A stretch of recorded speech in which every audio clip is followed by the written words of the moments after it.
Tip number 1, eliminate distracting elements entering the frame. Be mindful of what's in the foreground as well as the background, and don't get lost in the excitement of the moment. Check your framing. Perform a 360-degree inspection around the frame, looking for distracting elements. A nasty old beer can and several cigarette butts have a way of drawing the viewer's eye like a magnet. Trust me, this will not only annoy you, but it's also going to distract your viewer from the main subject. Tip number 2, move around for different perspectives and angles. Assess the scene. Don't just shoot the first thing you see. Use the rule of thirds as a guide. Move around the scene and position your subject where you want it, not as it is. Use a foreground when you can. A powerful foreground can help add depth and can also act as a hook and pull the viewer into your image. Consider both portrait and landscape orientations, and don't rule one out or the other. And consider different aspect ratios as well. I highly recommend using a view catcher. These are cheap little devices, and they're very effective for composing your image. In fact, you can kind of use it to zoom in and out to kind of crop the image so that you can see what it is you're framing up and get an idea of how you're going to capture that image with your camera. Plus, you can also adjust this little slide here for different aspect ratios.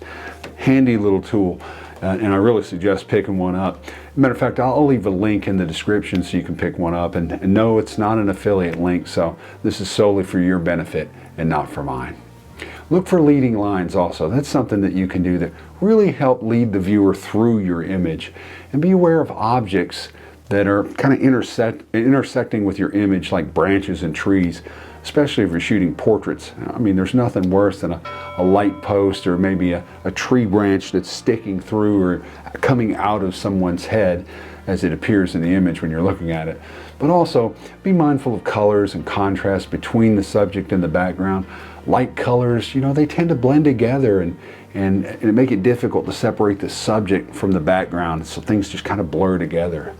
Tip number 3, have a good understanding of the exposure triangle.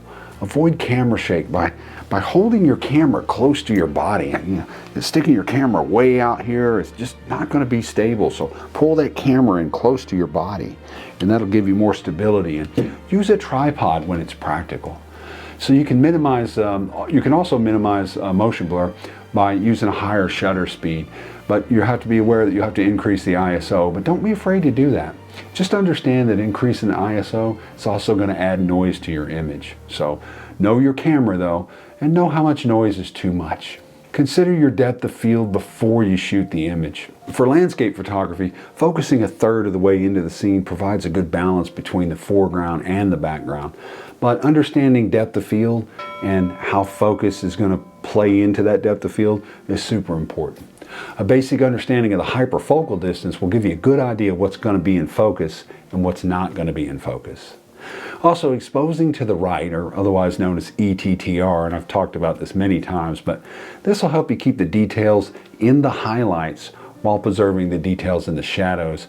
And basically, it just gives you more options in post-processing so that you can really capture everything in the image that you want to get. Tip number 4, put your energy into finding subjects and less into gear that you don't have.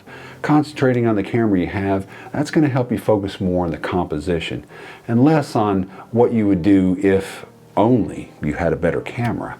The quest for gear can certainly distract you from exploring new locations and finding interesting subjects. Get good with what you have, then consider expanding both your gear and your talents. Tip number 5. If you're early, you're on time. If you're on time, you're late. Look, sunrise and sunset waits for no one. Being on time is super important. And if you're meeting a client there, don't have them waiting around so you can try to figure out what's the best camera angle. When possible, scope out the scene in advance. Be prepared and plan ahead. Use a checklist. Make sure you have everything that you need before you arrive. Regardless of your genre of landscape photography, I honestly think that these 5 tips can drastically improve your photography. However, these tips are a mere drop in the bucket compared to what one needs to actually master the art of photography. Keep in mind, photography is an art and it requires practice. And these are not tips that I made up. These are tips that I also learned from others, from the success of others. And following these tips will lead you to making images that you and your friends and your clients can enjoy for many years. If you found this video useful, you might want to check out my other video. It's on upgrading your camera. I think you'll find that interesting. Here's a link to that, and I'll post that right here. I'll also leave a link in the description. Hey, if you like this video, though, consider subscribing to the channel. And if you do subscribe, make sure you hit that little bell icon so that you're notified of any future videos that I post. Also, leave a comment and share your thoughts. And as always, if I don't see you down the road, maybe I'll see you on the trail.